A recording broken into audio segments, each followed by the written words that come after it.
In this video, I will show you how to download and install Farming Simulator 25. First, we need to download the Steam app. Open your Google Chrome and search for store.steampowered.com. Link in description. Click on the Install Steam button on this page.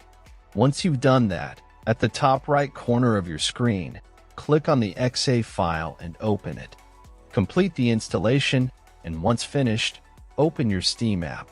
In search bar type Farming Simulator 25 and drop down you will see the game. If not, check video in description.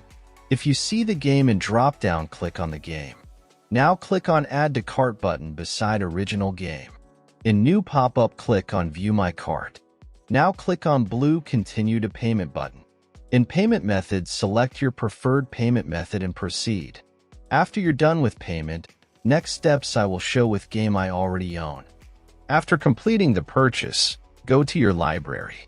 You can use the search box to find game you just bought or navigate directly to the games category. Next step I will show on game I own. First, click on the game you want to play. Now click Install. Complete installation process. When installation completed, click to play, and that's all. Thanks for watching. Subscribe and help reach 1,000 subscribers mark so I can make more tutorials.